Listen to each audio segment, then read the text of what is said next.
you and me, a dream team.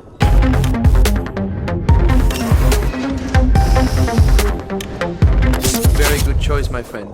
Let's go for the title defense.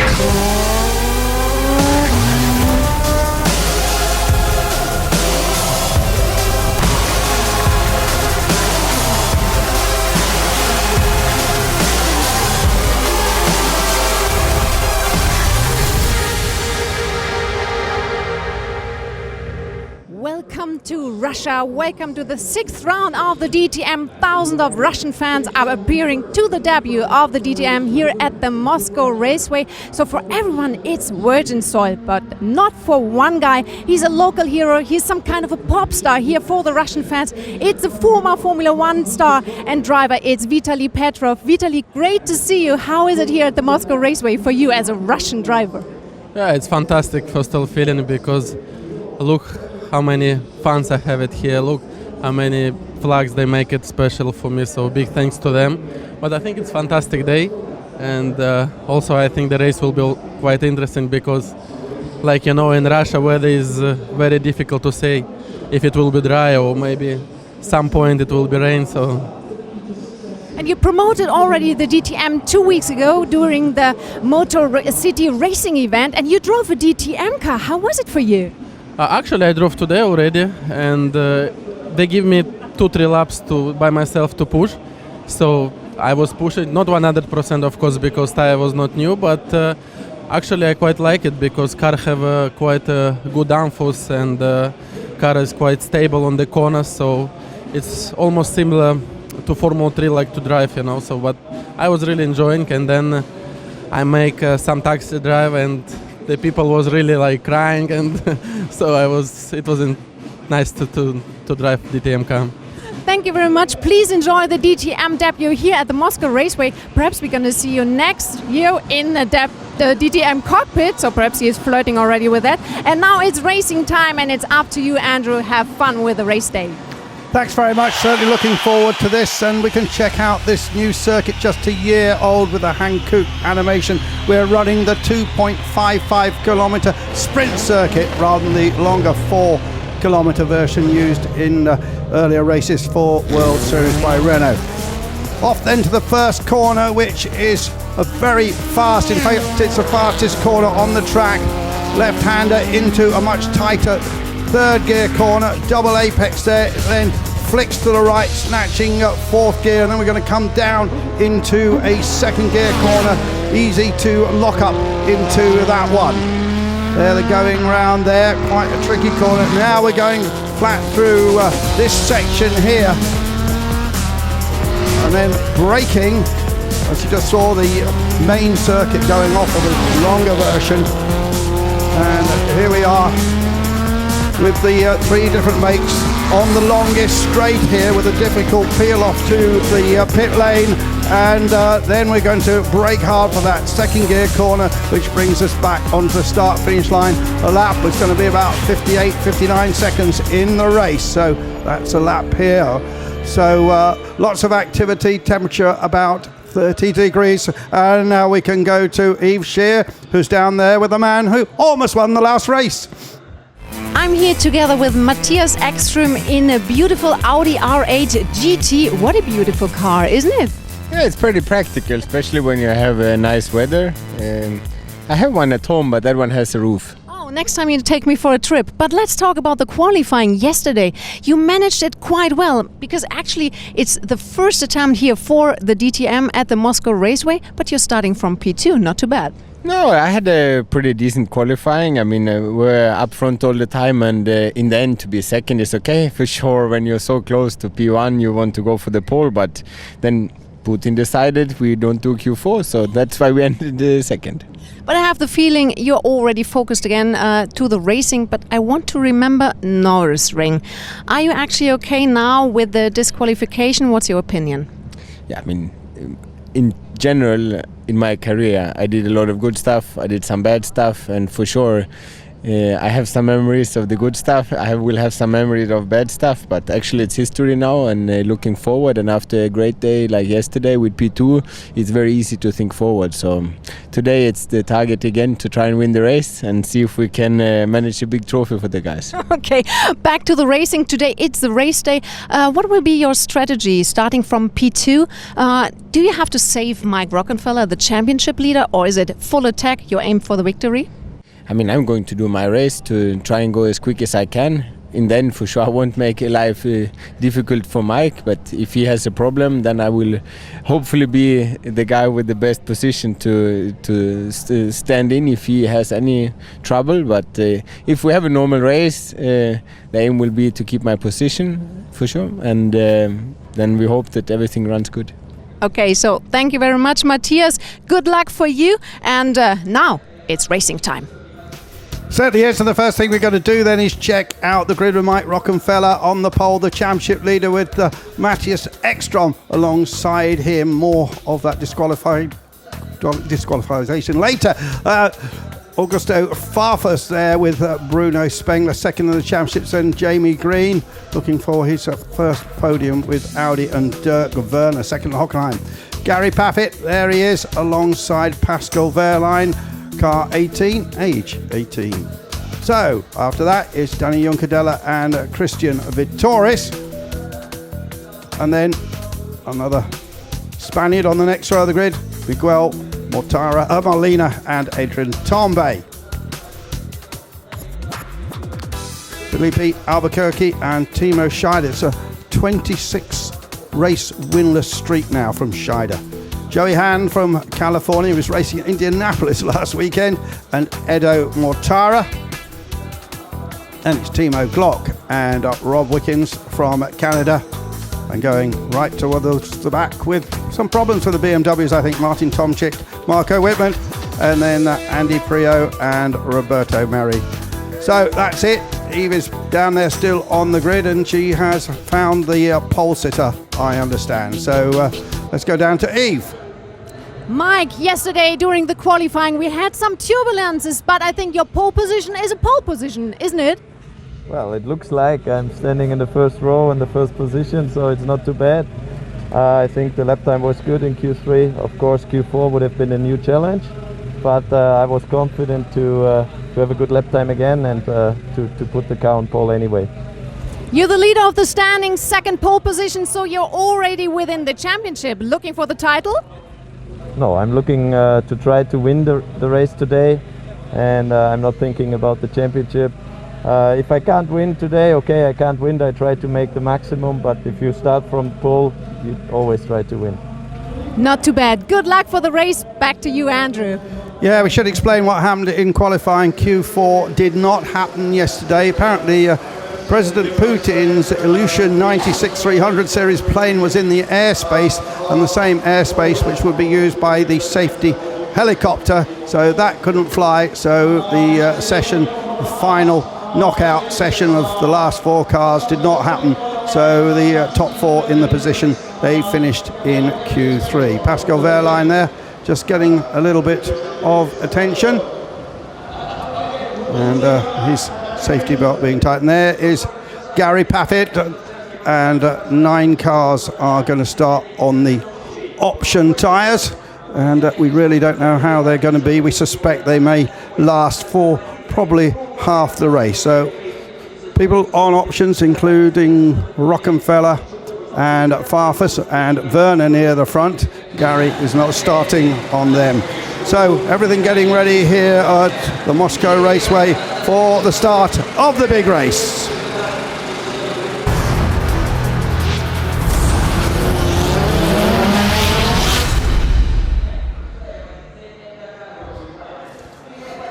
So down on the grid, as we saw everyone getting ready, this circuit, which is literally just a few hundred yards off the M9 road, which is called the Baltic Highway. If you turn right out of the circuit and go about 550 kilometers, you get to Latvia. So here are the grid. and times again, and showing who is on the options. That's the yellow circle you see there. Rockenfeller is, Ekstrom's not, Farfus is, Spengler's not, and quickly going through all the way down, and a few, I think there was a penalty there for Mary. Quite a lot of penalties being handed out for people going wide on the first corner and losing their lap times. So here we are down on the grid, tyre warmers coming off. Certain cars, there's Jamie Green, of course switched from Mercedes after all those years to Audi, still looking for his first podium, and of course was not able to have one of his great Norris Ring results 3 weeks ago. So final work on the Abt Motorsports Audi A5 RS, as they call the car these days. There's Bruno Spengler, really pushing for the championship, but his boss is down there with Yves Scheer. Exactly, it's Jens Marquardt with me. After the Red Bull Ring, BMW struggled a little bit in the past 2 races, but now BMW is back in the second row with Augusto Farfus and Bruno Spengler. So what's the target for today? Well, the target is very clear. We are in the second row, so the target needs to be the first row. But I think strategy-wise, we have something in our pocket, and we'll see 74 interesting laps. Okay, we are looking forward to these 74 laps. Good luck for you, for BMW and all the other drivers. Back to you, Andrew. Thanks very much. Just seeing Farfus's car here, and I just heard an interview as I was coming up to the commentary box with Mika Hakkinen, who's here, has been giving some taxi ride, and he has picked Farfus as his winner, which, considering he's a former Mercedes DTM racer, is interesting, shall we say. Here is Eki then, the man who had the water down his leg in the Parc Ferme at the previous race, and that water cost him the win. But no one in the end, after a decision of the DSMB, governing body of German motorsport, no one was ultimately promoted to the win. So there was no winner, if you can understand that. There was somebody across the line first, but there was no winner of the Norris Ring race, and Robert Wickens, who thought maybe for a while he was the winner, only gets credited with second place. So that left the championship looking like this, and it's very close at the top with Rockenfeller on 69 and Spengler on the 67, and then it is Vitoris and Packard. Now we can hear from the man who designed this race track, Herman Tilke. It's Herman Tilke with me. You must be incredibly proud. It's your racetrack, opened last year, the Moscow Raceway. I'm really proud, and I'm really excited. I'm excited for the start now. The DTM here is in Russia. Back to you, Andrew. Yeah, well, that's Herman Tilke, who's designed so many of the new Formula One tracks, and this one cost a lot of money. They reckon it was 130 million euros. That is a hefty old wad. So, just to recap, we are using the shorter 2.55 kilometre sprint circuit. Lap times will be under the minute. The main track, which has been used by World Series by Renault, is 4 kilometres. Because we've already had World Touring cars here, we've had World Series by Renault here as well, in fact, for 2 years.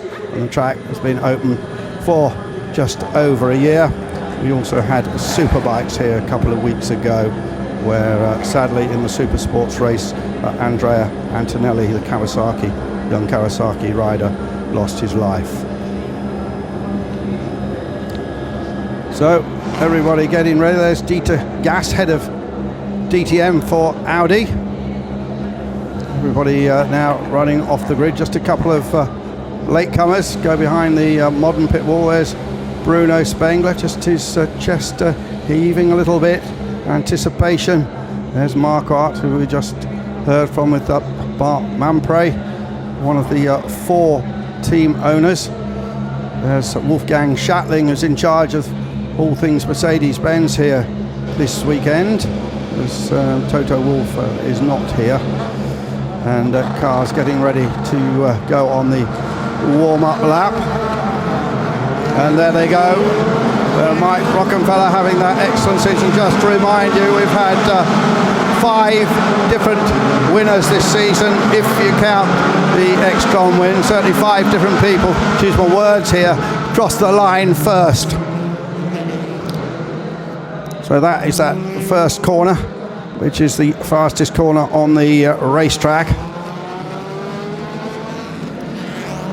Rockenfeller and Ekstrom, all Audi front row of the grid, all BMW.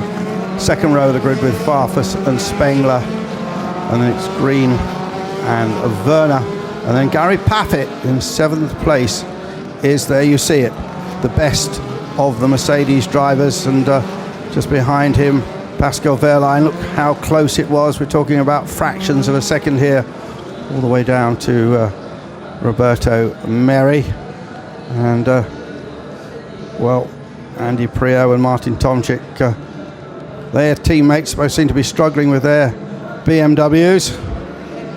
The temperature has just dropped as the cloud cover has come over to about just under 30 degrees. Still a pretty hot day here in Russia.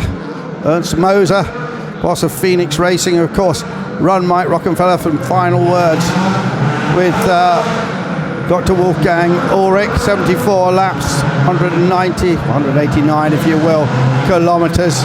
And interesting in the interview there with Ekstrom basically saying, yes, there are team orders. That's how I read what he said. So he has got to make it easy for Mike Rockenfeller. But we don't really know how the DRS will react. We're getting the feeling that it won't be a major issue here on the long straight into that last corner with a bit of a toe. It might help a bit, might have some overtaking there as tension is rising here, heartbeats are bumping up as we get ready, and the lights are on, and now they will extinguish, and the DTM will make history as it starts here at the Moscow Raceway. And Rockenfeller getting an excellent start, and Farfus is into 3rd place, and Gary Paffett dived in deep there and locked up, but he certainly got a good start as well. And it's Rockenfeller and Ekstrom, and Farfus in 3rd place, and then it's Spengler. Behind Spengler, Jamie Green and Paffett and Wehrlein, and then Werner and Juncadella and Molina. Here you see this one-year-old race circuit, although they actually first cut the soil back in 2008. David Coulthard did that. So Rocky making an outstanding start, and look how that first 3 have broken away. Just looking down, there was a little bit of contact just before at the back of the field, maybe not. But what a cracking start for those first 3. So Rocky it is, who is on the options. Ekstrom is on the harder tyre. Farfus is right there, and Farfus on the options as well. Joey Hand 17th, Glock 18th. Mortara down, and Andy Priaulx bringing up the rear at the moment. And Juncadella having a bit of a wild ride across the grass and losing a bit of momentum. I think Albuquerque was just about to go past him as he tried to pick it up there. There's Paffett in front of Spengler. The car's going through on this medium grip circuit here. Pretty smooth. And Rockenfeller it is, and the lead actually 0.9 of a second at the end of the first lap with Ekstrom's second Audi 1-2. And look at Farfus really putting some pressure on Ekstrom. He's on the faster tyre, remember, here. Past the pits, and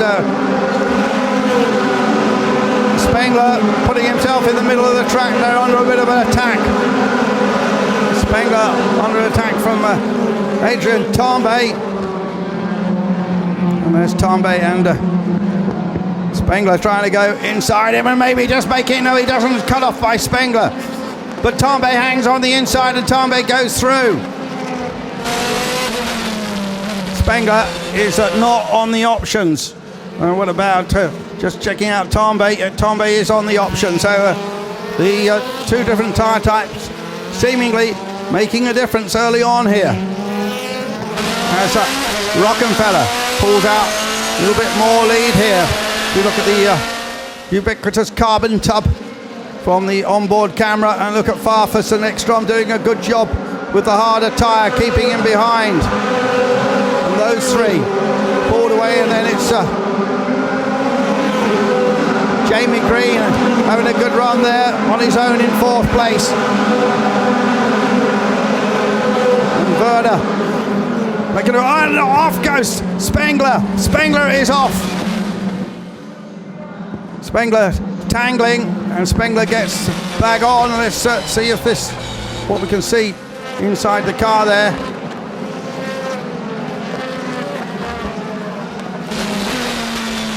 I don't know if this is a replay. We're still on board with Spengler. And pulling off then the red RS5 of Miguel Molina. And Molina, oh no, he's still going, but Molina into Spengler. I'd like to see that again. Pit lane open now. I'd be interested to see if any of the people on options dive in to maybe take them off, go back to the standard tire and then put the options back on towards the end. It's been done before, and still up front there, and yeah, indeed, that's exactly what they've done, is what Green has done. Actually, Paffett is coming in to go onto the options, and Green doing the opposite. And there's a stampede down the pit lane now. Cars absolutely everywhere. Timo Glock, another one, making an early move. Most people wanting to be on the opposite tyre to what they were on, as far as I can see.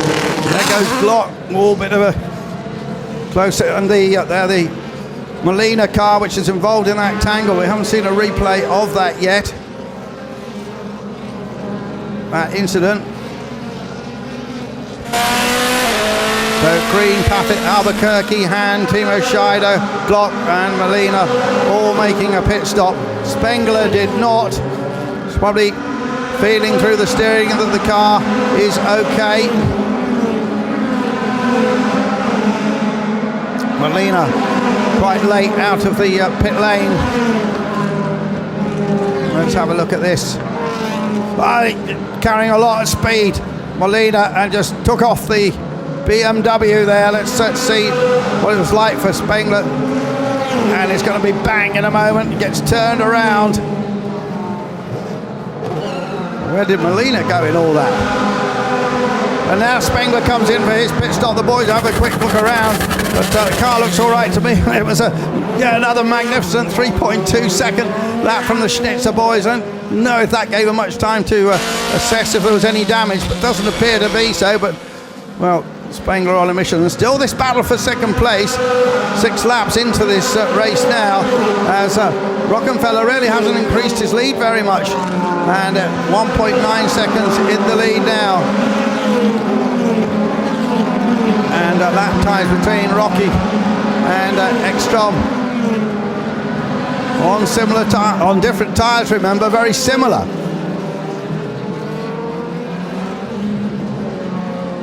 Tambay up there in an excellent 4th place.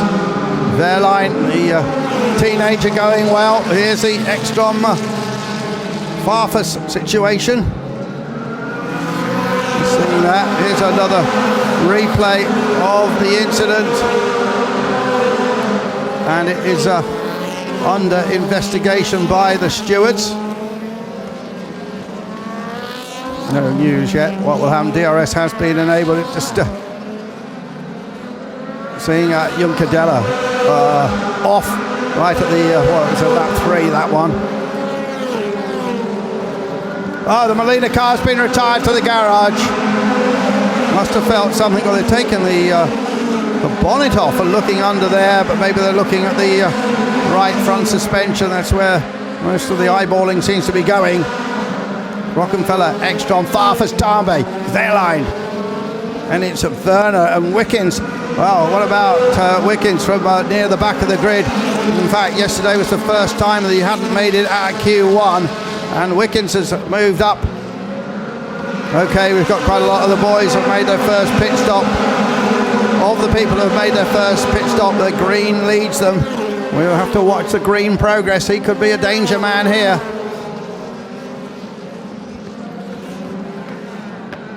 As Ekstrom peels off into the pits,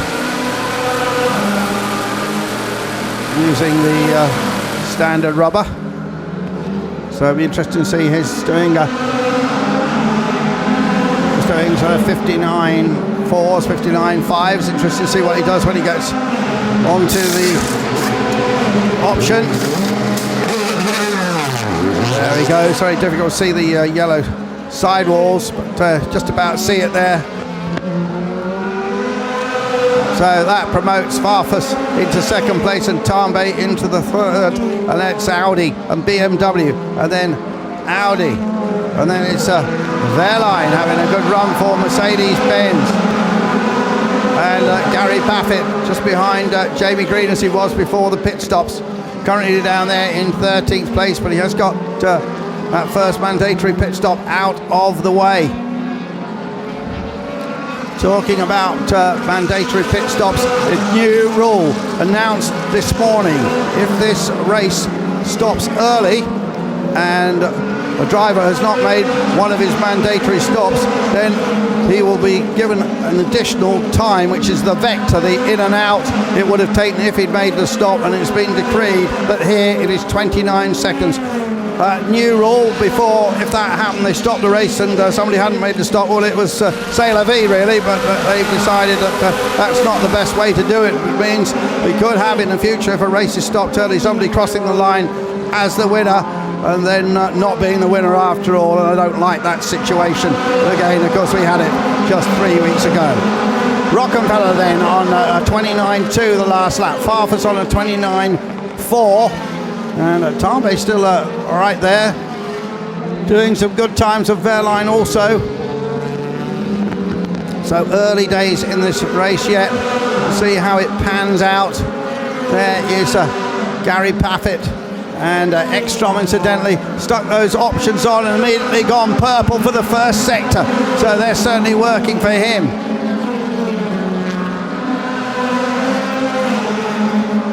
Down there in 13th place, Gary Paffett is lapping as quick as Rocky. About almost exactly the same lap time on a 59.4 and a bit. So we go back to the start. Farfus a little slow off the line, as you saw there, as was Dirk Werner. Let's watch Werner, he just hesitated a slight bit in the blue and white car, so pretty well in the middle of your picture. And then the lock-up we saw from Gary. There's another angle. It might be in Russia, but we've got lots of cameras here. There's that puff of smoke for the Hankooks on Paffett's car.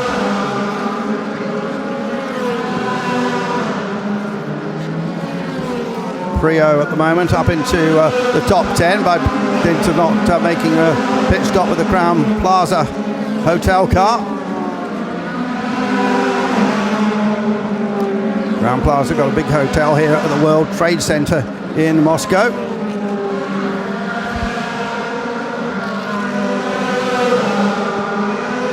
So, as we said, early days here as Rockefeller continues to lead. And remember, he is on the options. He's been on them from the start.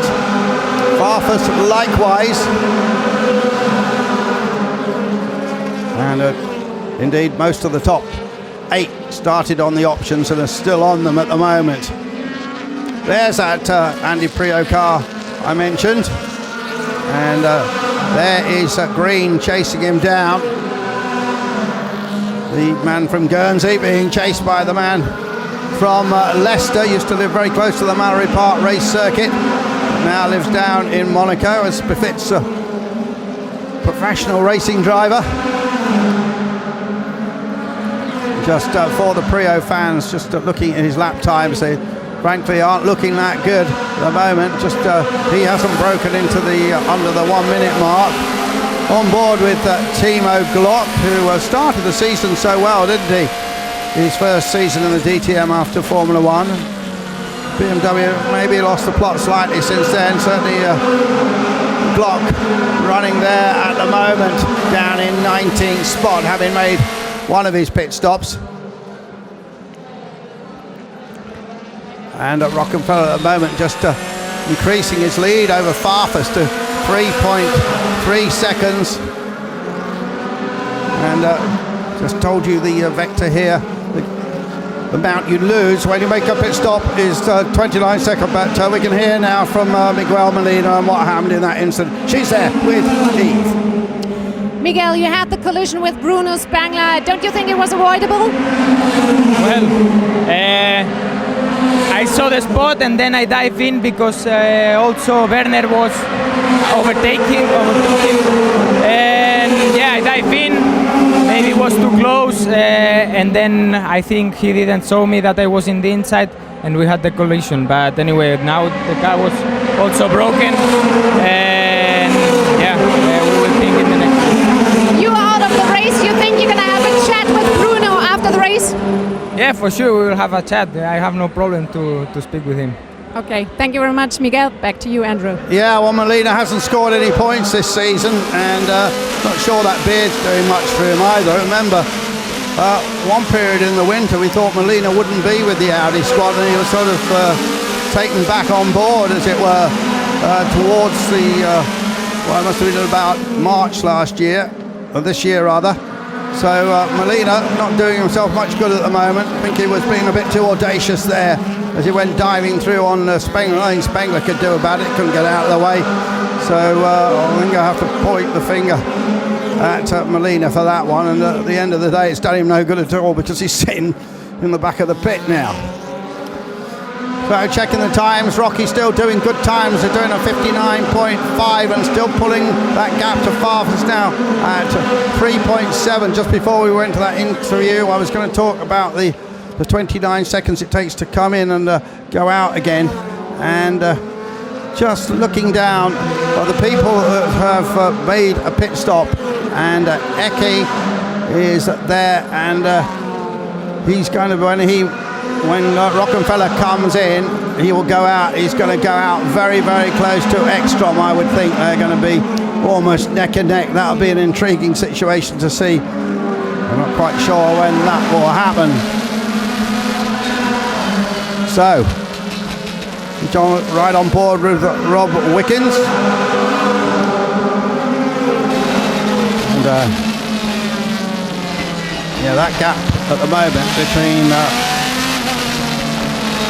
Rockenfeller and Ekstrom is 28.9 seconds, almost exactly that 29 I mentioned about. So Rob Wickens still to make his pit stop. And Rob, well, for about 6, 7, well, maybe a bit longer, a couple of weeks, he was the winner of that race there in the Norris Ring. Certainly drove superbly, but ultimately it was taken away from him. But he's had a couple of seconds already this year as Wickens. Comes from a town in Canada called Gulf, and it's in Ontario, and sometimes called the Royal City, but it's just about 60 kilometres from Toronto. Talking to him about it, said, well, you can call me from Toronto if you want, but I was one of the top 40 under 40s from Gulf, and I'm sure he's proud of that or not. Anyway, at the front of the field, it's still Rockenfeller and Farfus doing similar lap times. What about Tambe? He's dropped off that pace a little bit now, and the gap between Farfus and Tambe is the best part of 6 seconds, and then it's Wehrlein and Werner, but of course much of the battle is further down the field. And just look at the times, and in fact Green just last lap going a little quicker than Ekstrom, and Paffett's in there with them as well, and the two Red Bull cars now running together. That incident between 20 and 1 still under investigation. Nothing about that. Young Cadella's been given the black and white flag for leaving the track. He'll get a drive-through if he does that again. Whitman about the only man out there now not on the options on the standard rubber. But remember, some of them, like Rockenfeller, have been running on those option tyres now 17 laps. Well, we were told that they would certainly go 30. So let's see how these strategies work out.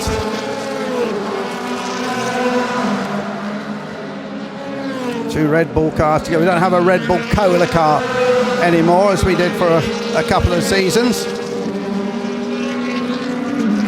And Rocky pushing that advantage as we've got the AMG Mercedes coming in for its pit stop as Pascal Wehrlein, the teenager who got that last minute call up from Mercedes-Benz, and accelerates away in 3.5 seconds as the ice watch car turns in, and you see those stripes on the car. Well, you can buy a watch of any of those very bright colours. Saw them in a store the other day.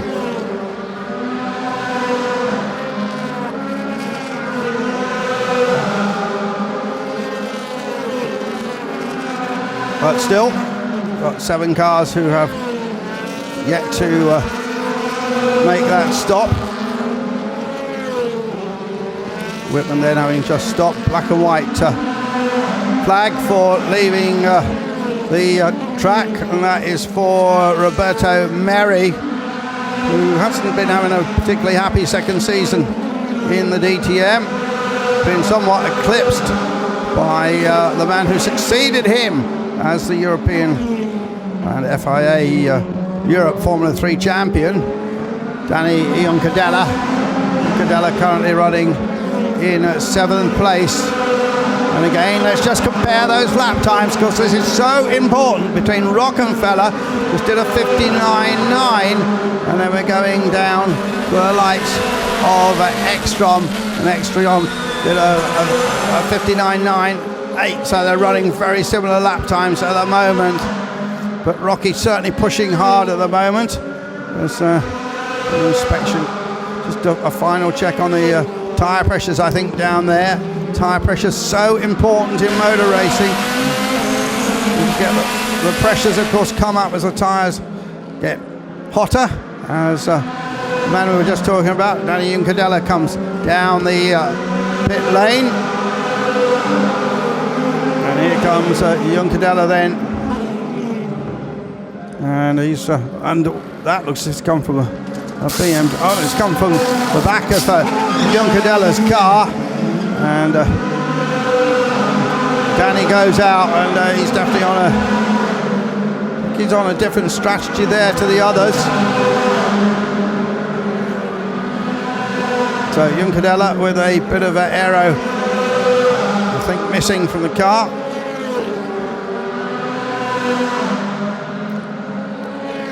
Rockenfeller, Farfus, Tambe and Werner at the moment, all staying out on those tyres. Oh, that's how it happened, was it? No, I think the piece was missing beforehand. I think that's live then. So he's lost a little bit more and more barging going on here. Bruno Spengler still pushing hard, but Spengler right up the back of the Audi at the moment. And Bruno Spengler trying to get past the Playboy car of Mortara. Is Ioncadella going out of the pits at the moment.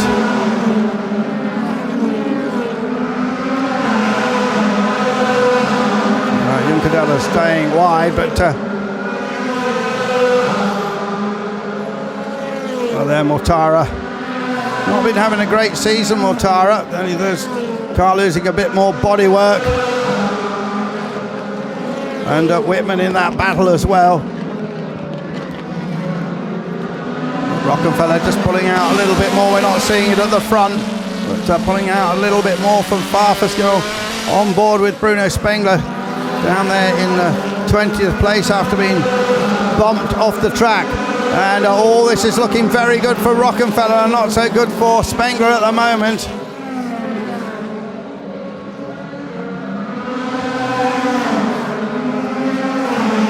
Rockenfeller in the lead now by almost 5 seconds. Ioncadella and Whitman scrabbling over 17th place with Mortara behind them.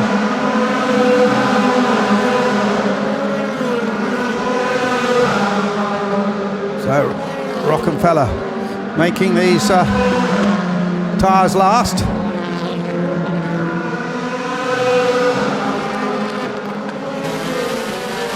Juncadella dropped back to 17th place then at the moment. And Farfus just doesn't seem to have the pace. He's the best of the BMWs. Mika Häkkinen's tip for victory here. Tambe still keeping up an excellent pace. Ekstrom, another man that's under the 1 minute mark. In fact, I looked down the list of times and there's only now Rockenfeller, Ekstrom and Paffett lapping under the 1 minute mark. See a lap time penalty of 1 second for car 17. Juncadella. So the BMW really doesn't have to get by him, does he? But Whitman will want to do just that as he gets alongside him. Two of the younger chargers race together, of course, in Formula 3 over 2 or 3 seasons, these pair. And it was a touch there, or maybe it was just going over the curb, but Whitman certainly on the attack here. Good battle down the field between the Mercedes-Benz and the BMW.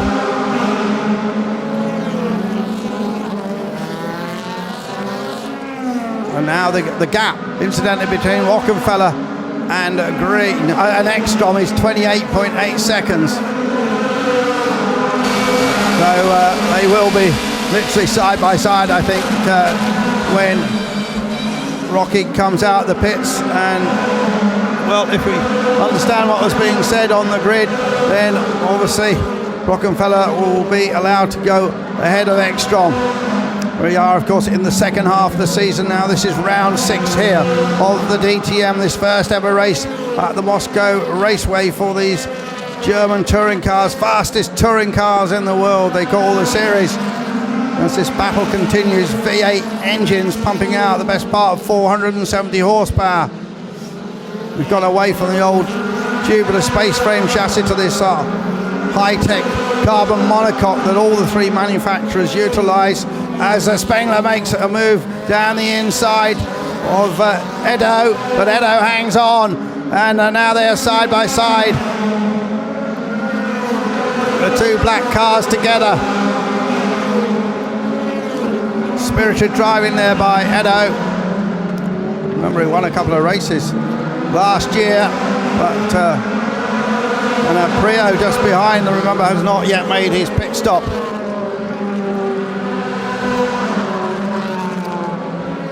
I wonder if Prio can just watch the Schnitzer car and see what he's doing as Rockenfeller goes by. Prio slips down another place.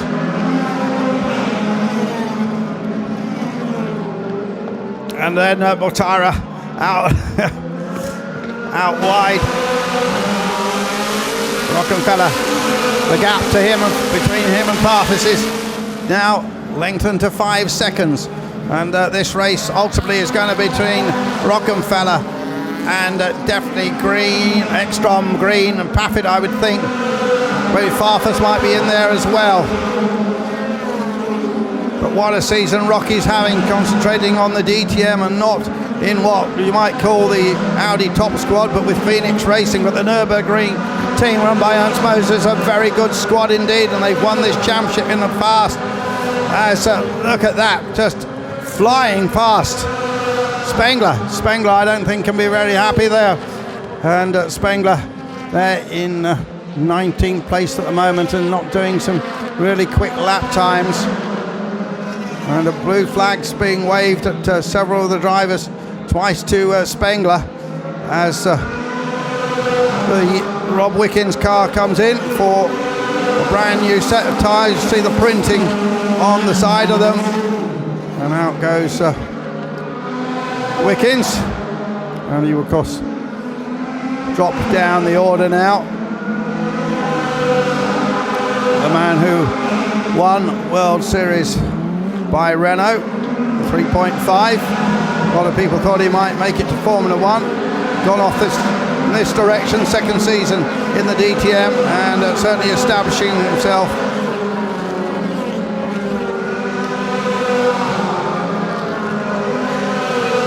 Farfus is in the pits. You just see him on your right coming in.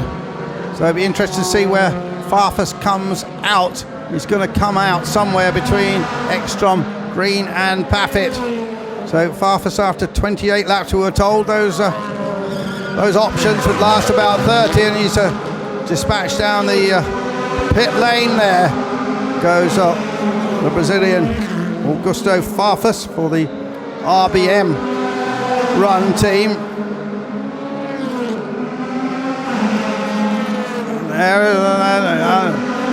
So he came out between the Red Bull cars and behind Ekstrom, which I say I expected, but Green just behind him. Look, there's Ekstrom with the Red Bull car with the red markings, and then Green with the Red Bull car with the yellow markings on it. So how long will it be before Rockenfeller comes in?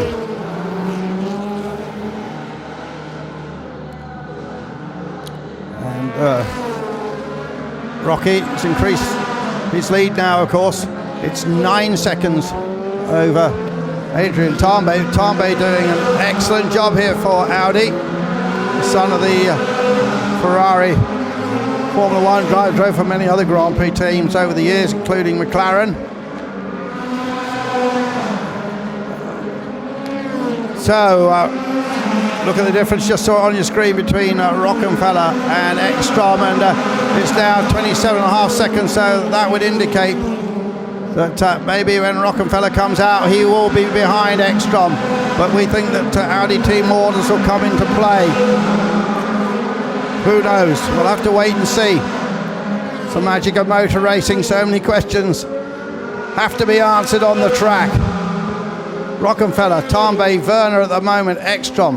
Then it's Farfus. The first three yet to make their pit stops, and now diving into the pit lane goes the BMW, the Samsung car. And Rockenfeller now 9 seconds ahead of Tambay as Gary Paffett comes in. So a lot of pits activity and a quick change of tire. Look at that, sensational. Well, they said Werner, who we just saw coming in there, going out now. Werner 2.6, Paffett 2.8, and we don't have many sub 3 second stops. There is Gary, just there you see the famous big hands at the wheel. And there Paffett coming out. Whoa, pretty close in front of Tomczyk, having made his second pit stop. Remember, Paffett on a different strategy to most of the others. I think Mortara might be on a similar strategy. Let's see what Gary can do. He's got to go the rest of the distance now. Obviously he didn't think too much of the options. Rocky and Tambay now, the only men who have not made their first stop. And the gap between Rockenfeller and Ekstrom, 27.7, waiting for the, there you see the green car, and you see how they brake hard down into that line for the pits as the pit stops continue here. And this is Vitoris, one of the only 3 men who has been in the points in every race this season. Christian Vitoris having a reasonably quiet race at the moment. So he goes out, and it's going to take a little while before all this unfolds. So Vitoris on a very similar strategy to Paffett. Tomczyk not making much progress, the former champion. There you see how the gap has, well, it's got a bit narrower. So I think the intrigue now really is to see if Rockenfeller is allowed to take the lead. As there we see Farfus.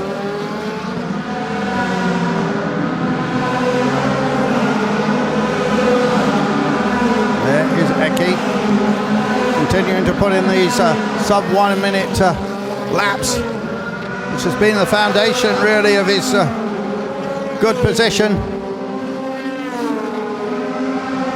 So Ekstrom in third. Ado Mortara has been retired. It's been a terrible season for Mortara really. And well, seems a while since he won, was it 2 races last season? And just seeing what might have gone wrong with this car. Well, the bodywork's flapping a bit, but is that enough to cause them to retire it?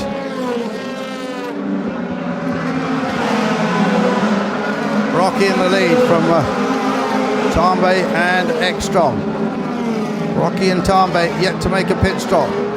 Ekstrom has made one, Farfus has made one, Green has made one, Hand has made one, Paffett has made 2 and is in 14th place.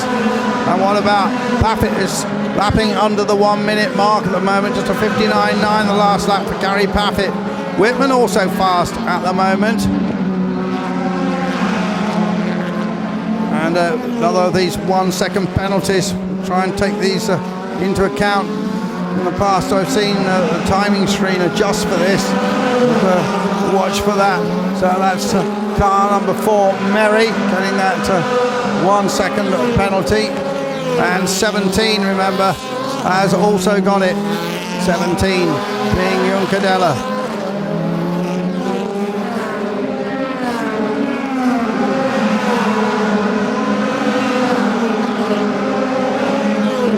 There's Paffett. There's Rocky. On completely different strategies here. We're not sure what the strategy is going to do yet for Gary Paffett. Remember, he's working with a relatively new engineer, young engineer. Maybe a bit of lateral thinking going on. And Rocky, well, almost gone half distance now, still making these tyres last, as is Tambe. Werner, the 2 Ws, Fairline and Werner running together. Timo Scheider running behind them. Those tyres must be lasting pretty well for Rocky. He's still under the 1 minute mark. So 7th and 8th at the moment. But this looks as if it's all going to be about Rockenfeller, Ekstrom. Tambe will be in there somewhere as well. Farfus, Green. Just quietly, Joey Hand having a pretty good race. He's up in 6th position at the moment. Is Hand. It's not lapping under the minute mark at the moment, but close to it. I haven't seen much of Joey. So I said racing at Indianapolis, they play on the prototype, but last weekend with none other than the Indy 500 winner Tony Kanaan, and he certainly enjoyed that experience, although in fact they got a penalty. So look at it. Oh, we can go down and find out what was wrong with Edo Mortara's car. Was it that bodywork maybe? Eve? Edo, it's the 4th time in 6 races you didn't finish the race. What happened to you today? To be honest with you, since the start of the season, I mean, that is going wrong. I mean, this race, qualifying was already very slow yesterday, and we started the race hoping we could fight a little bit to go in the front. The start was good, but then I got a little bit like I got pushed and had some contacts at the beginning with Tom Schick, and later with Juncadella, Wittmann. I mean, always, you know, had some rubbing wheels, and obviously then I had to retire. Was it the reason because your bodywork was a little bit loose because of the collisions? Yeah, I think it was due to Juncadella. I was on the outside. I think he locked the front wheel, went wide, and obviously I was still there. And when I crossed him, you know, we had some contact. And then obviously Wittmann came. We made like slight contact, and you know. Then we decided to stop the race because the car was starting to be very difficult to drive. Okay. Thank you very much, Edo. That's the reason for the bodywork and all these last parts. Yeah, we got it in, well, got a lot of words there. And Paffett's a man on a mission at the moment. He's moved up to 12th place just while that interview was going on. He passed Timo Glock, and he's the only man that's lapping under the 1 minute mark at the moment. And I notice that Rockenfeller's lap times have started to drop off. He's no longer under the 1 minute mark, and I think he'll be coming in pretty soon. But I'm just wondering what the Paffett strategy of the 2 early stops before half distance is going to do for him. And yeah, could be a bit of Gary magic going on here. We'll have to watch that, see what sort of lap times he puts in. Meanwhile, Whitman also going quickly at the moment. Another man that's just ducked down into the 59s, as did Joey Hand. And Hand obviously feeling confident in that car at the moment. So we wait for this absolutely essential Rockenfeller and indeed Tambe pit stops.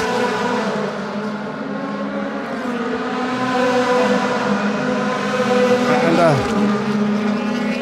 you see just there where the circuit continues, the longer circuit, the 4 kilometre version, but down the other end of the track there's some Mercedes ride and drive going on apparently, I'm told. There you see that exit, that entry to the pit lane. So Rockenfeller continues to lead from Tambe. Those 2 at the front, not only by dint of not making a pit stop yet, but by dint of a lot of speed. But the gap now between Rockenfeller and Ekstrom is 25.7 seconds. So it looks as if Eki would very definitely come out in front of Rocky. Let's see what happens then. Just trying to check out. Farfus still having a very solid run there with Jamie Green breathing up his exhaust pipe. And then it's 7 seconds then back to Hand in 6th place at the moment. What about Timo Scheider? He, the former champion, as I said at the beginning, it's got a losing streak now of 26 seconds. That's a slow stop. There's a problem. There's a problem with the wheel gun. And how long was that stop?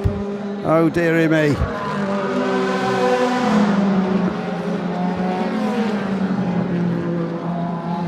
And there is the pressure on the Farfus from Green, and this is a good battle now.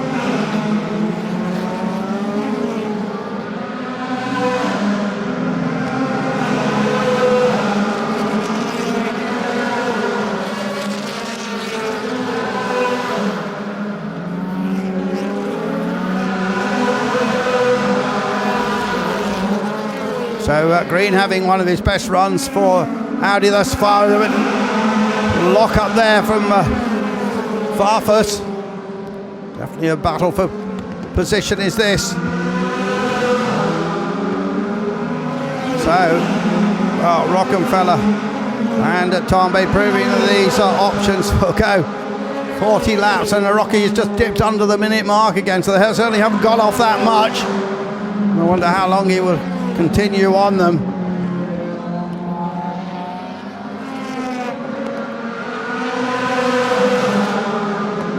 Just wonder what happened with that pit stop there with their line.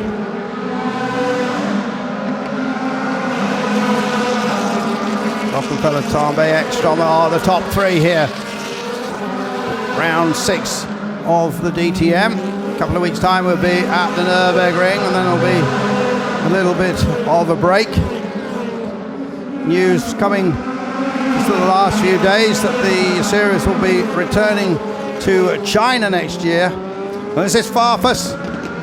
Farfus into the pits then. Farfus for his second stop, and he really locks it up on the pit speed limiter line. Here comes Farfus.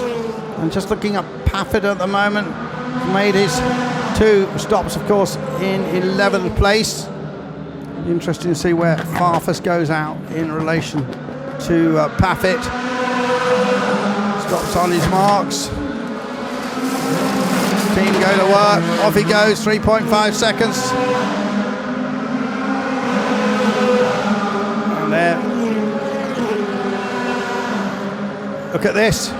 Farfus out in front of Paffett.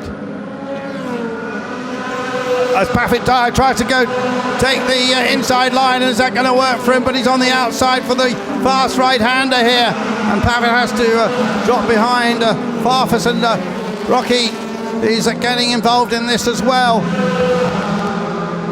And remember, at the moment Rocky's almost a lap ahead of them, and maybe this is the time that Rockenfeller should come in, because maybe he's been held up slightly, but I think these two on fresh rubber should be able to maybe pull away from Rocky, but he's still lapping under the 1 minute mark is Mike Rockenfeller. Having a great season. One victory earlier in the year at Brands Hatch, but so consistent this year. Well, he doesn't come in that lap.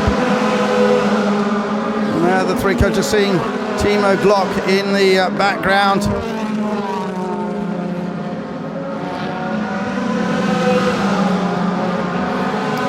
So Rockenfeller and Tarnbay still out on their first set. Then it's Ekstrom and Green and Hand all made one stop.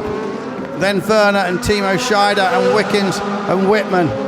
And then after that, then 10th place Farfus and Paffett, who are racing for, at the moment, 10th place because they have both made one stop. We'll see Farfus just pulling away from Gary a little bit at the moment. What an unlucky season that man Paffett has had since the last. Oh, and here that Rocky finally dives in then. Rocky dives in, and we're going to see exactly where he's going to come out then relative to Ekstrom, as Tarnbay will briefly go into the lead unless he comes in as well. And let's track this pit stop from our helicopter. A little bit of equipment just getting in the way. And there the Phoenix boys, who workshop is just opposite the Nürburgring, go to work. And 3.5 seconds, that camera almost can't keep up with it as Rocky comes out. And there, where does he come out relative to Ekstrom? And there comes Ekstrom now, and Ekstrom well ahead. There is Ekstrom, there is Rockenfeller. And what will now happen? What has been said behind closed doors? Ekstrom indicating that he would not impede Mike Rockenfeller. And Ekstrom is a team player. He's been with Audi for over a decade. Got a great relationship. And remember, they both now made one pit stop, but the tyres are, well, they got Eki on tyres which have been running for a while. Rocky on this fresh set here.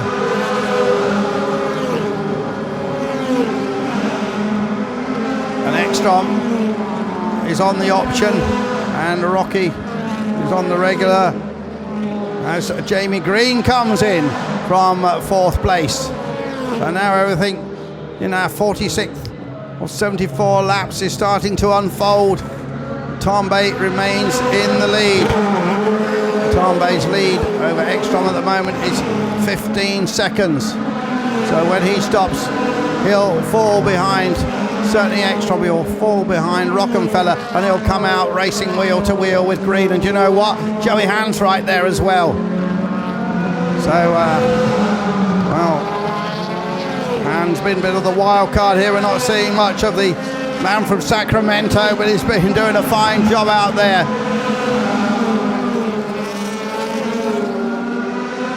Tarnbay, Ekstrom and Rockenfeller, the top three. Hand and Werner, Timo Scheider, Wickens, Farfus, Green and Paffett in 9th, 10th, 11th have made their final pit stop. Spengler really struggling here today, down in 12th place and only made one pit stop. Spengler is barely going to be in the points today. And that is nothing but good for Mike Rockenfeller. What about Vitoris, who's also in that championship hunt? Oh, Vitoris down in 13th place at the moment. He's not going to get a decent haul, I don't think. Tambe, 48 laps he's done. Tambe on the options. What about lap times? What about a 59.7 for Rocky, 59.8 for Tambe, Ekstrom, and just over a minute for Tambe. There's Paffett chasing after Green and Farfus. Whitman currently in front of them, and he's got to make a stop. Just looking at the people. Remember, Tambe in the lead has got to make 2 pit stops.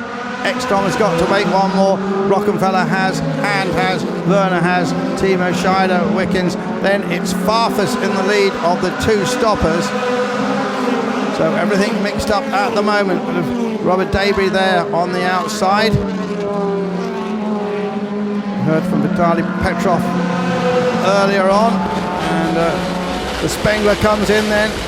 Roman Rusanov was here driving one of the Audi taxis and follow Bruno Spengler in, but not a happy race for the French-Canadian.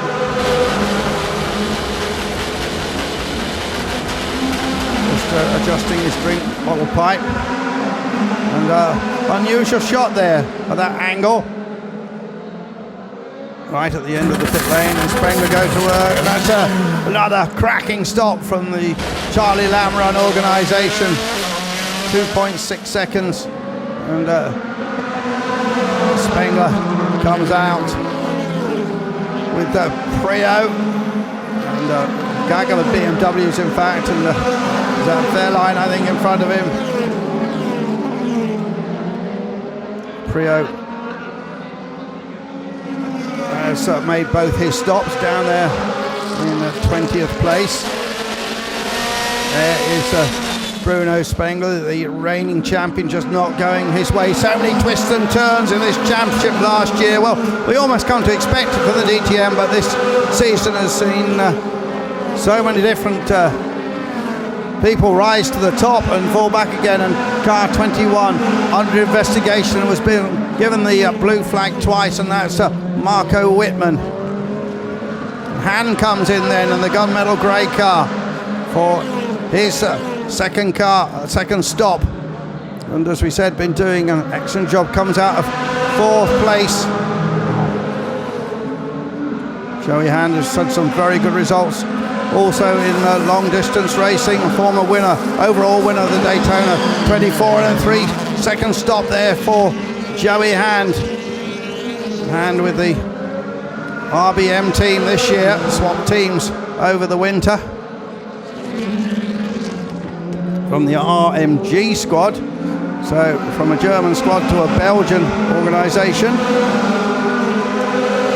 And look at this, Ekstrom and Rockenfeller. And Ekstrom still lapping quicker than Rocky at the moment. Tambe still under the 1 minute mark. Yet to make stops. 5 seconds for car 21 penalty.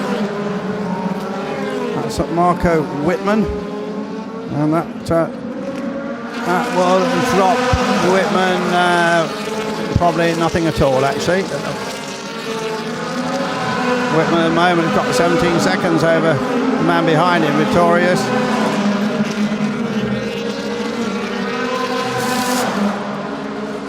As Wickens completes his second pit stop in another, well, dazzling 3.2 second stop. So Rob Wickens, one of the stars of the Norris Ring, back on track. See if he'll be in the points today. So Hand dropped back to 10th place. Adrian Tambe stays out at the front of the field, getting no TV time at all at the moment. Ekstrom and Rockenfeller. 1.7 seconds between them. Will team orders prevail? That's the question.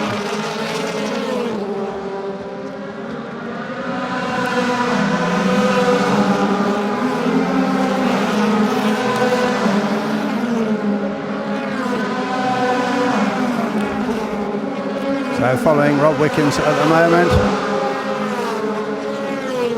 Well, obviously, Tambay is going to do a couple of short stints. So 20 laps left, so presumably a couple of 10 lappers. But, well, a very interesting strategy indeed. Gary Paffett now in 8th place. Who's the fastest man out there at the moment? It's Mike Rockenfeller. Last time he did a 59.7. 3.2, and Tambay's doing a 59.766. Lovely shot there, looking at the rear of the Wickens machine. And just that farthest green battle is a second behind them. Timo Scheider's in front of them. Remember, he has to make another stop. So, intriguing situation here with, well, most of the field having made both their stops. But, well, 5 cars have made a 1 stop, including Ekstrom, who's in 2nd place, and Rocky, who's in 3rd. And there's a little graphic showing the way that gap is altering. And Tambay playing this unusual game. And when will he come in? Well, I don't think anybody expected these tyres to last this long.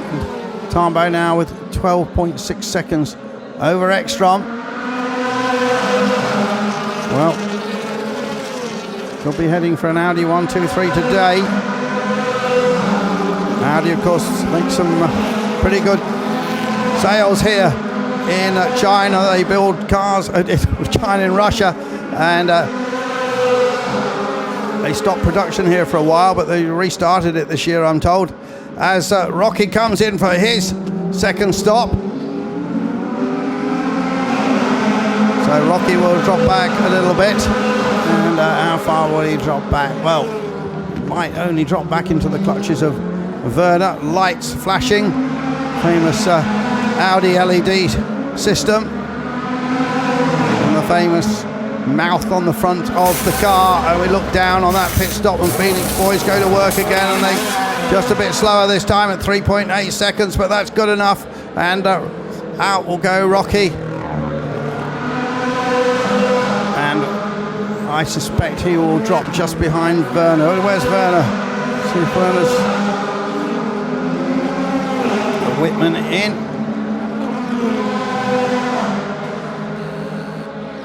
And, we're a bit late out with the tyres for Whitman. This is a pit stop penalty this time. So pit stop penalty for Whitman. And then he'll have to go around and do another lap. As Tambay is in there, just in the background. Now, so let's see where Tambay comes out as we go back to the Whitman pit stops. But what we really want to see is where Tambay comes out and how long Tambay will go on this 2nd set here. Tambay coming out just in front of Tom Chick.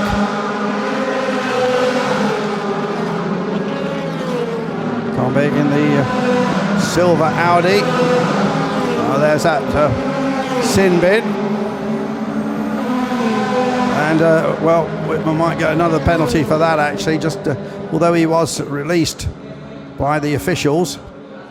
He nearly took out Tambay as Dirk Werner comes in this time. So let's look where we are now. We got Ekstrom out in front, having made 1 stop from Tambay. I have to say his best ever race in the DTM. And then Rockenfeller. Ekstrom, Tambay got a pit stop to go.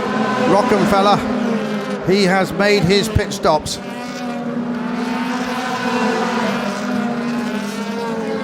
So, Ekstrom, Tambay, Rockenfeller, Timo Scheider, Werner, Farfus, Green and Paffett. Then Hand has dropped to 8th, and then Vittoris 10th, just with a Hand in front of him. And people getting pretty mixed up though, and here comes Eki in the lead of this race. Certainly has found his old form as Eki in the last 3 races.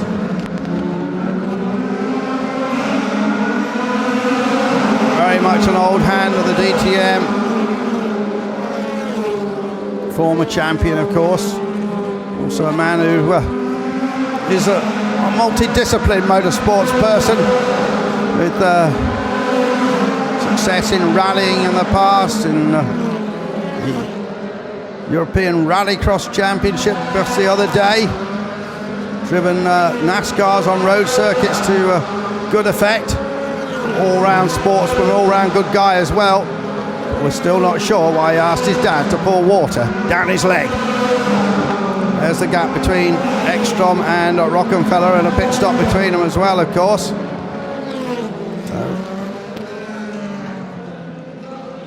Rocky now 26.8. So when Eki makes his next pit stop, he's going to be very close again with Rocky. So an intriguing battle between the 2 different Audi teams, but all under the control of Dr. Wolfgang Ulrich, of course, and his DTM boss, Dieter Gas, formerly of the Toyota Formula One team. There's the colours which were taken to DTM success by Martin Tomczyk, and talking Tomczyk is down in 17th place at the moment. So we've got just 15 laps to go here. Temperature still up at 30, just over 30 degrees.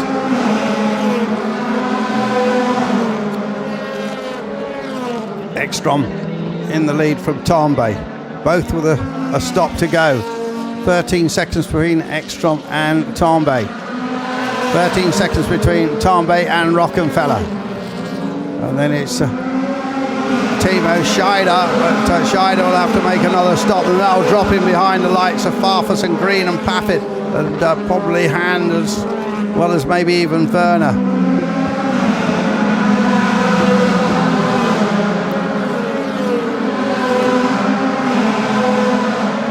So, one thing is for absolute certain sure: if Ekstrom wins this race and he's in the Parc Fermé, no one is going to touch him.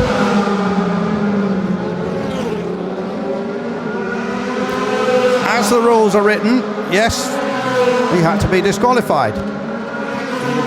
That's the way that are the rules, right? Well, I don't think so, but I also think the punishment did not really fit the crime. And when will we ever find out what it was really all about? Well, that discussion will rage for a while. We're up in the top of the grandstand there. I'm just behind those people, in fact. Just check those lap times again. Tambay, fastest man out there at the moment on a 59.2. Although he's just clocked another lap up at 59.8. Tambay, well, doing an outstanding job. Remember the man who previously raced in Auto GP, and before that, without any real acclaim, in the European Formula 3 Championship.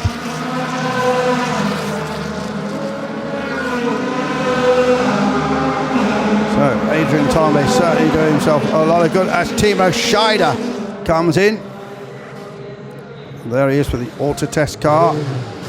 Well, not too quick to me, that one. Timo Scheider, 4.2 seconds, and Timo Scheider is going to go out and drop down the order, of course. Will he still be in the top 10, though? That's the question mark, really.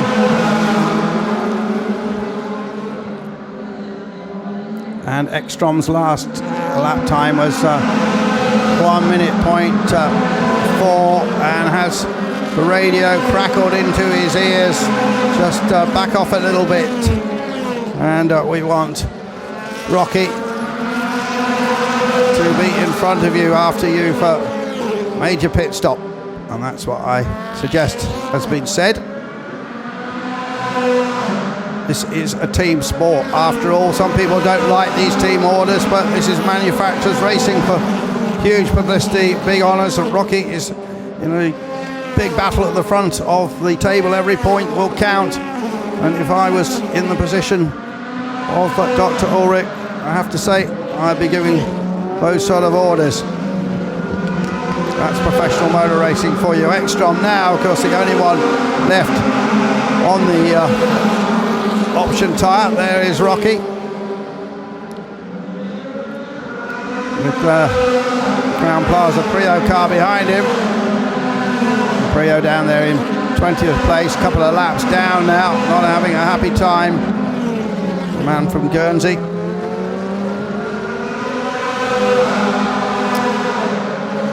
So, all those successes that Andy had in the World Tour, 18 wins I think it was in the World Touring Car Championship, and 3 championships, not to count the European Touring Car Championship the year before, which was still a World Championship in all but name. But those are distant days now for Andy Prio as he tries to work out why just can't gel with that car.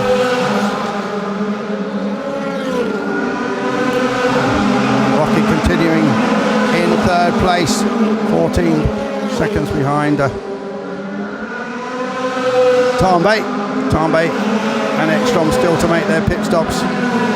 What has Dr. Ulrich been whispering to them? The Austrian boss of Audi. Some people think he's German, but he's an Austrian. He's been in charge of that squad for a very long time now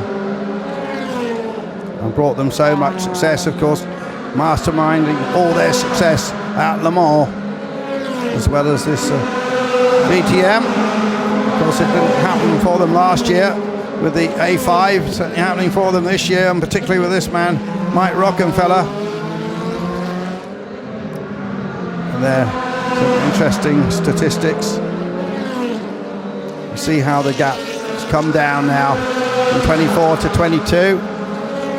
And Rocky doing the 59.5s, and Eki half a second a lap slower, with 9 laps remaining. Ekstrom and Tambay still to make their pit stops. And they get ready for Ekstrom. Pretty sure they're getting ready for Tambay too.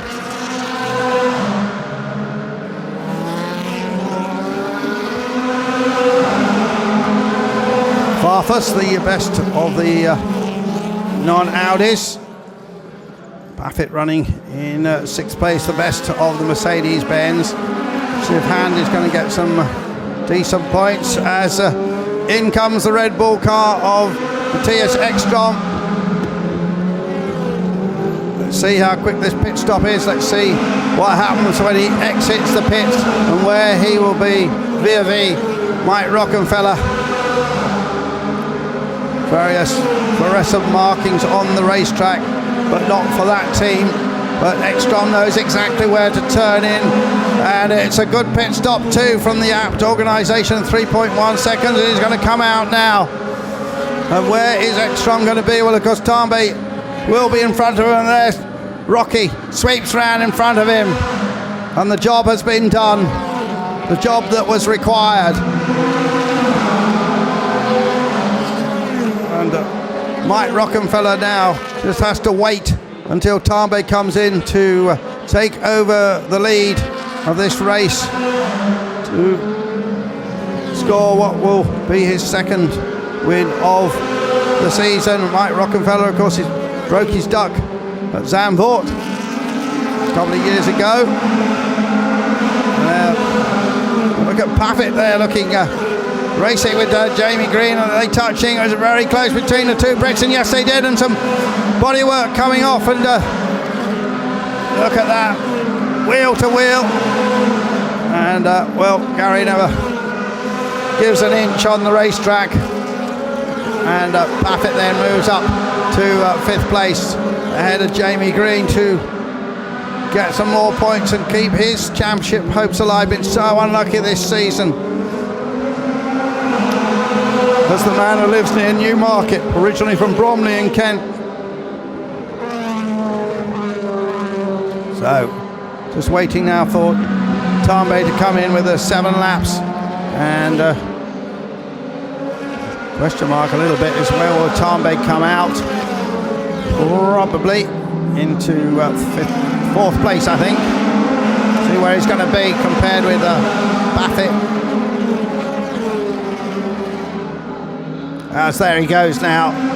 So that is all the pit stops virtually done, except for this one that is just coming up right now. And the silver Audi, the most popular colour that they sell Audis in. And Tambay goes out with a little bit of a break-up on our picture, but no worry, because we can see exactly what happened. It was a 3.2 second lap. And now Mike Rockefeller is in the lead of this race. And there is Farfus coming, and can Tambay get? No way. There, Tambay, after an excellent, intriguing run on a completely different strategy. And so everyone finally, with just the 6 laps remaining. So let's do the order now. It's Rockefeller, Ekstrom and Farfus. Tambay in 4th ahead of Paffett. Then it's Green and Hand and Werner. Timo Scheider in the points, and Vitoris just going to get that 1 point, it looks like. Verline, Wickens, Albuquerque, we haven't said much about him having a quiet race. Merry, Whitman, Glock, Tomczyk, Junkadella, Spengler and Prio, and I haven't taken into account those 5 seconds penalty that were given to Whitman, and just looking, well, that actually could make 2 or 3 positions difference to Whitman, in fact. Could drop him down to, well, maybe 18th, something like that, just to confuse matters. Not that it really does matter, because it's all about these men at the front. And well, we haven't quite got an Audi 1, 2, 3, and look at Tambay just a second behind Farfus. Then there's a bit of a gap there to the Paffett Green battle. Seems to have gone in the favour of Gary Paffett. Bit of elevation change here at this circuit, totally surrounded by pine trees. And as I mentioned, the motorway, which goes past. And there's Tambay pushing hard. This is the last chapter, I think, in this race here. Can Tambay try and get an Audi 1, 2, 3 as he charges after Farfus? Everyone on the same rubber at last. Everyone with the same amount of fuel at last. Well, same amount of pit stops, so of course, running on the same fuel all the time, so burn-off rate pretty well between the 3 manufacturers. And there is Rockefeller's lead now, 3 seconds over Ekstrom. And again, Tambay certainly hasn't given up, and Tambay still trying to get past Augusto Farfus. And the brilliant Brazilian Gusto, they nickname him. I believe it's the word for with gusto. And he's going to need a bit of gusto now, because Tambay's looking real racy to me, and Tambay's really putting the pressure on. His tyres are fresher as well. And look at Tambay, and he dives out there, and a great move by Tambay, but he hasn't got the inside line. He has to go around the outside, and he has to go out wide, and then comes back in again. DRS, which doesn't seem to have made much difference here today, has now been disabled. Still pushing.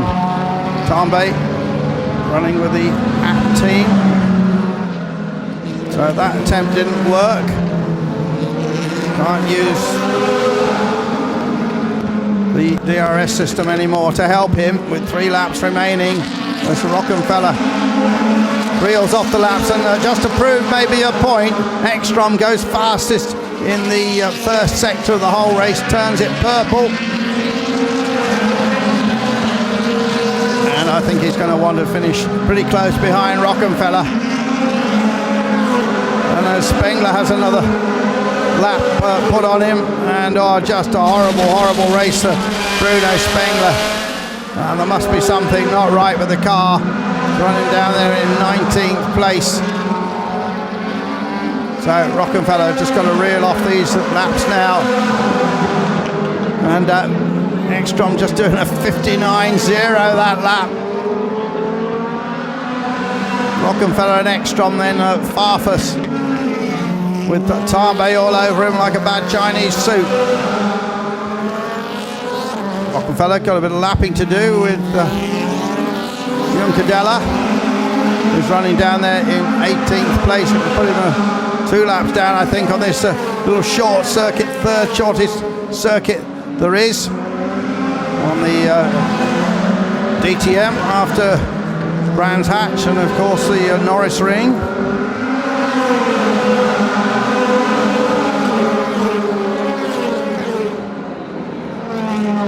So Rocky perhaps being held up a little bit. There's the battle for 3rd between Farfus and on to the last lap now. Around that, all the way around the paddock, and the flags flying here, and a flag is going to be waving for Mike Rockefeller very soon as he takes a victory here. The former Le Mans winner, the man who survived that 200-mile-an-hour plus shunt at Le Mans also, and then last year finished 3rd but didn't race in the great 24-hour epic this season, but certainly concentrating on the DTM and certainly done wonders for him. And here he comes in, Mike Rockefeller, one-time Porsche factory driver, as the checkered flag waves, and Mike Rockefeller is the winner here and makes history in Russia. Rockefeller in Russia from Ekstrom in 2nd place at the end, just 1.3 seconds behind, and then Farfus is 3rd, and then it's Adrian Tambe not quite finding a way around the Brazilian despite one audacious attempt. Gary Paffett comes home 5th with another Brit 6th. Joey Hand is in 7th place there, and then Dirk Werner and the rest coming to the finish now. Joey Hand not quite equaling his best ever result. There's Ernst Moser from Team Phoenix, and already we can go down to the pits with Eve.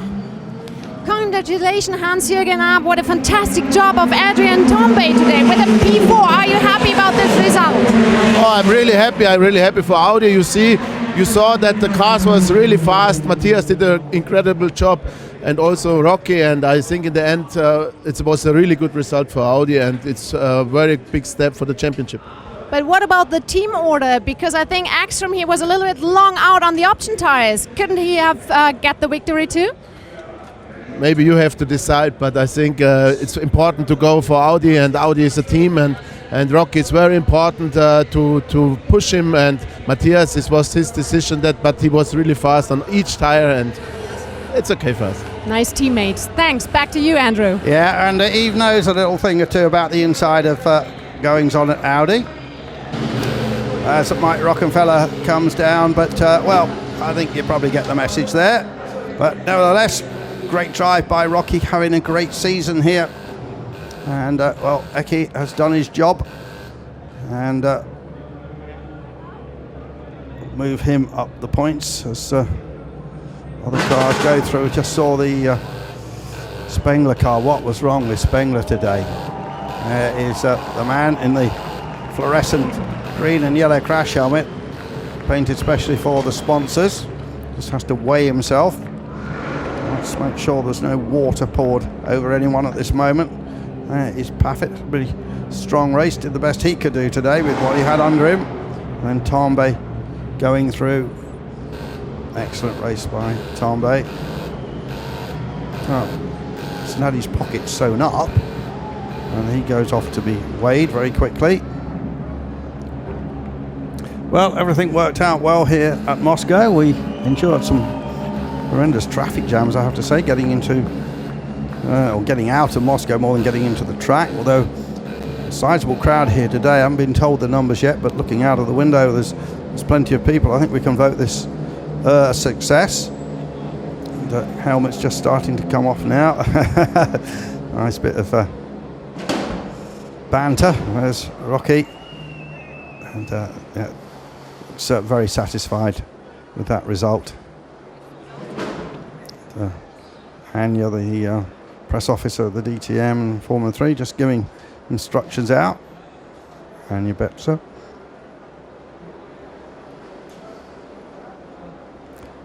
pull the race suit down. Never easy that when it's all hot and sweaty. And finally, team members were allowed through. I see Eve was strolling down there as well with Dr. Ulrich. And well, Farfus very happy with his podium for BMW.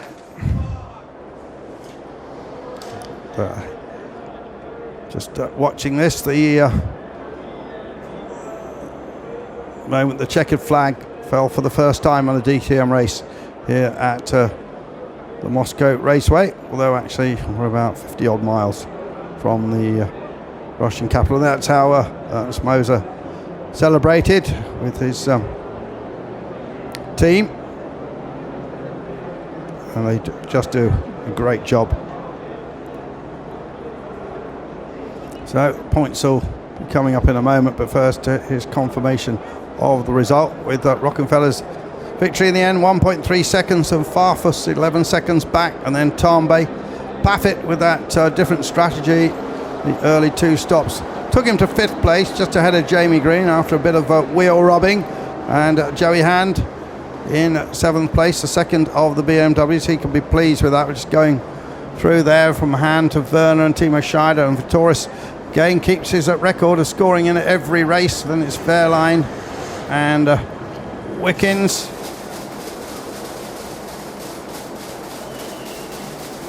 And they're going through Albuquerque. Whitman just seeing what will happen there. But we can hear now from the man who won the race in fine style. It's Mike Rockenfeller right there. With second pole position, second victory. Now you really can concentrate on the title. I still try to focus from race to race, like I always said. Of course, we all try to win the championship. That's normal. But for me, nothing changed. I'm really happy today. I enjoyed with my boys. And then we see where we are next race. Have a lovely winning ceremony. Back to you, Andrew. Yeah, thanks very much. So, a few words there from Rocky. There's shots here of Eki. But that man's certainly back in the speed, no question doubt about that. There's his name also in the Russian script beneath the 3-letter symbols that they run on the doors here. But there is the man who came home victor in Russia. Been here on a promotional tour beforehand, so it wasn't his first time in the country. And we see that green and yellow bright car out in front again, just as we did back in the Tomczyk days a couple of years ago.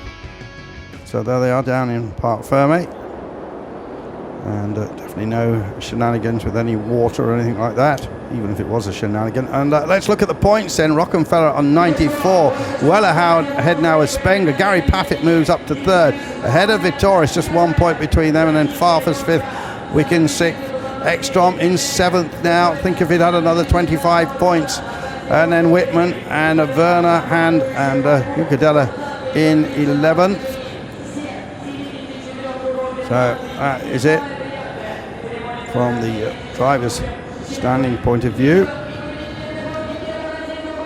Still discussions there. And they're onto the podium.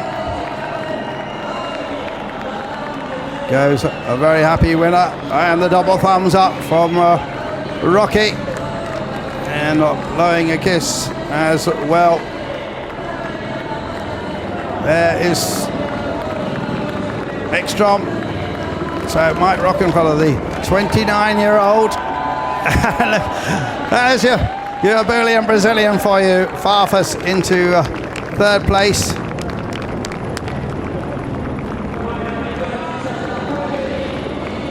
I think I just saw Petrov down there. About to hand out the trophies, but first we're going to get the national anthem of Germany.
team bosses shake hands, and for those of you who know about national anthems, in Germany they don't sing the first stanza anymore. So, former Formula 1 driver Charlie Petrov, who tried the DTM Racing Taxi this weekend and also drove it in the Moscow Street Festival a couple of weeks ago, hands the trophy. And also to Ernst Moser. Oh, almost dropped it, representing Team Phoenix. Mr. Changwon Park of Hankook. And the second place trophy. And now the third place trophy, Mr. Rustam Turgulov, the owner of Moscow Raceway. Somebody told me he's an oligarch. I'm not sure if he is or not, but certainly spent a lot of money here. And they'll have all the usual photographs. And then the spray of bubbly. Moser getting in the middle of all that. And look at Rocky's grin. And Jürgen App. Nice to hear from him. We don't usually hear from him. Nice to hear from him straight after the end of the race. A fairly thin spray of the Enkeltrocken from Mike Rockenfeller. Keep some of that for later. And the banging of the bottles. We seem to have the all gold one this time. But, nevertheless, I'm sure that bottle had been dropped down to the mechanics. Thankfully it was caught. But we can hear from Bruno Spengler. What went wrong with the French-Canadian? He's there. Bruno, only P19, a big disaster for the championship. No points. Well, to be honest, at this moment now, I don't really think about the championship or don't really care. I'm just very disappointed because Miguel Molina drove into me in turn 1 and just crashed into me without braking, and probably hoped that I would fly until the barriers, but he didn't make it. Anyway, I spun, and then because of him, and then from there on my race was done because my car was completely upside down after the crash, so there's nothing I could do. Well, an angry man there, and yes, of course he had that early bump, obviously upset something in the car. I'm a bit surprised he carried on really, but he did. And now we can go down and hear from a man who had a great race. Adrien Tambay is with Eve. Adrian, what a fantastic race from you. You're the youngest Audi driver. It's your second season. You finished on P4 and you really pushed it to Augusto Farfus. Yeah, I tried to push him in the last corners. I was actually much quicker because he was on more used tires. And at the end of the day, I think it was close and it was a fair battle, even if he pushed me a bit too much on the outside. But I know Augusto is like this, he never gives up. So yeah, would have been even better P3, but coming from P12 was a fantastic race.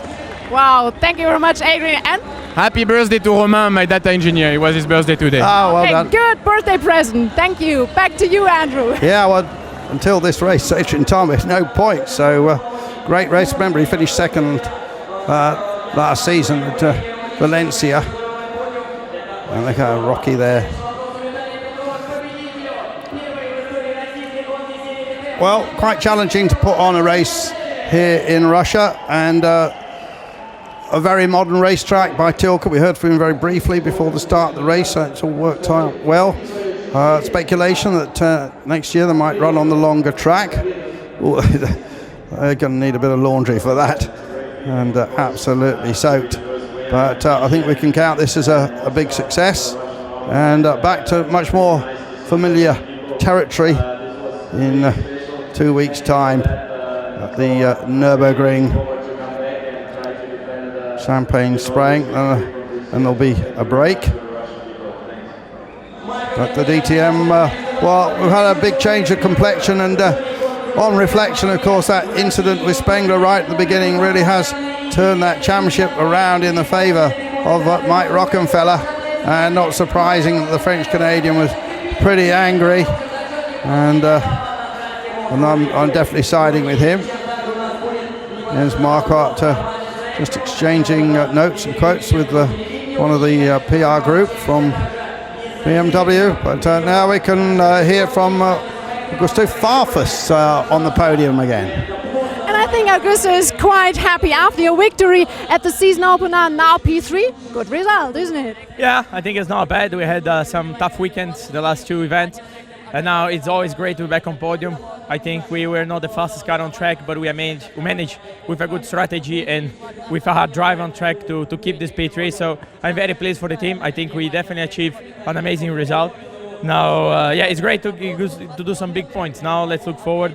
We have next round soon, so let's try to keep the momentum. Was it helpful for you because you visited the World Series and you had a little walk around this track? Well, yeah, I was here supporting a mate of mine. Yeah, I just knew the place, but you need to drive to know the track. They drove in also in a different track configuration. It was not really helpful. It was just nice to be here and to know the circle up front. But at the end, I had to wait until the first lap here to really get into the rhythm and then put the laps. Okay, thank you very much. Good result for you and for BMW. Back to you, Andrew. Yeah, Eva, interesting question there that he'd been before, just as you said, supporting a mate. I think when you come to a track like this and you know the territory, it just makes you feel a little bit easier as you go into the race weekend. Just gives you a tiny bit of an edge. Moser again, getting the shots with these boys. They work so hard. And now we can hear from Eki. Matthias, after this disappointing disqualification at the Norris Ring, now P2, how happy are you? Yeah, it's always nice to be on the podium. Actually, I can't remember when I was there the last time. It's only some weeks ago, but still it's nice to have a solid race. But what makes me actually most happy is that I had the best setup of my life in the car and I could drive like I wanted. Every single lap was like a dream. So it's just a big thanks to Florian because it's just his profit. So looking forward for the coming 4 races. If I'm allowed to have this much fun behind the steering wheel, there will come more trophies. But it seemed to me for some kind of a team order. You saved Mike Rockenfeller because with any earlier pitting, you could have won this race. I mean, it's motorsport, especially DTM, is about having some friends. The titles when I won, Mike were giving me some help, and today I know if he's driving a trouble-free race with no problems, I'm not going to fight him. Still, with the strategy we had to stay out long, the option tires was lasting forever, and the car was really good. So then after the second pit stop, after some blue flags and some brake fading, then he was in front. So in the end, I was never going to fight him, and he's still a well-deserved guy. He had pole, he was the quickest, and for sure he was also taking no risk. So it's okay. P2 is sometimes like a win. Celebrate P2, so some kind of a teamwork within the Audi family. Back to you, Andrew. Eve, good work there, and really, taking no prisoners and asking the right questions there, and you know what the deal is. So Moser still getting over that success there because Rocky vaulted into a big lead now in the championship. Everything went his way, and been in the DTM quite a long time now, but this is by far his most impressive season. I do just wonder if it is because he is totally and solely concentrating on this, albeit with the odd long distance race with the R8 GT car, as we've got some highlights here, and wait for the press conference, but Ricky will be down there, and I don't think Ricky can get much more out of them. We've had all the right questions from Eve, doing a great job down in the pits there today. Thanks very much, Eve. And I'd like to see that incident again where Bruno Spengel is bundled off the track. There's another shot of the start. Nobody made a horrible start. Werner wasn't very fast away. Gary had that lock up. Just behind me, behind the commentary box, some rock group has opened up, making the most enormous amount of noise. But we're just watching these highlights then.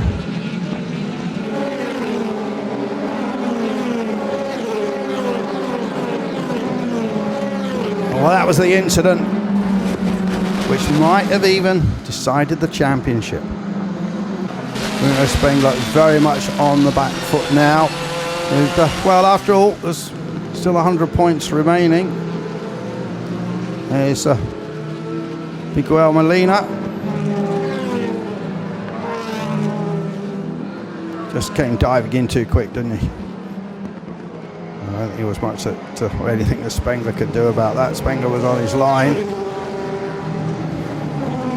Maybe not carrying quite as much speed as a couple of others in front of him. And see any visible damage to the car. Maybe the steering was knocked askew, or maybe a bit of perhaps a little rear suspension damage. Actually, this is a Paffett pit stop. Had some very different strategies today. People staying out long on their first set, people getting both sets on before half distance, and so on. Blocked pit stop.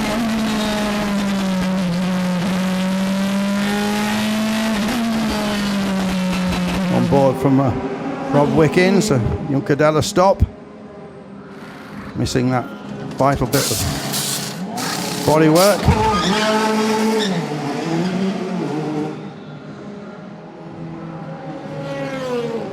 And that was him going out.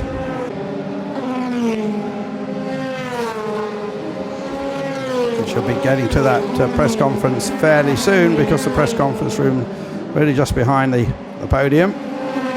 And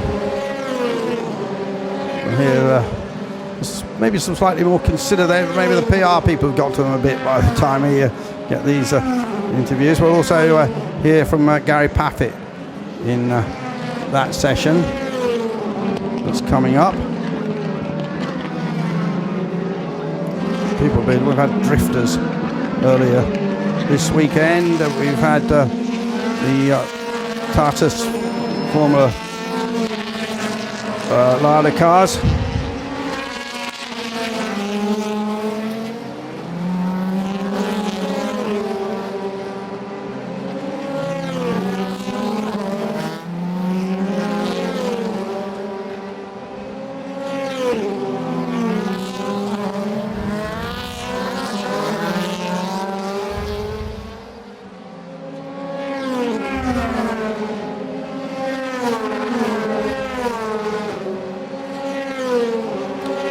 More shots of this race here, this sixth round of the DTM, this adventure, which was at Moscow Raceway. Audi's retiring, Mercedes overtaking, and all the best shots in this montage. That was Paffett passing Timo Glock.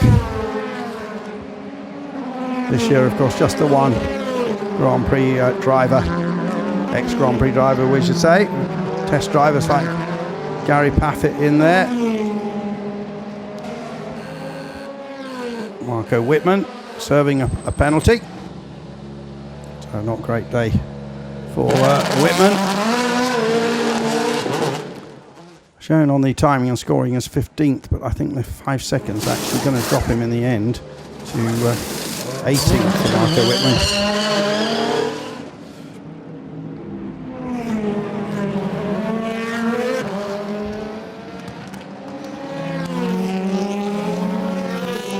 Eki on his way, banging in those lap times.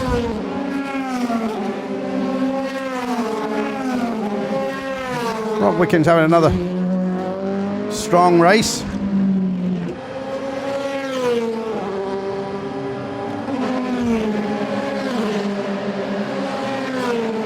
See how the car goes up on those pneumatic rams there, and another 3-second pit stop.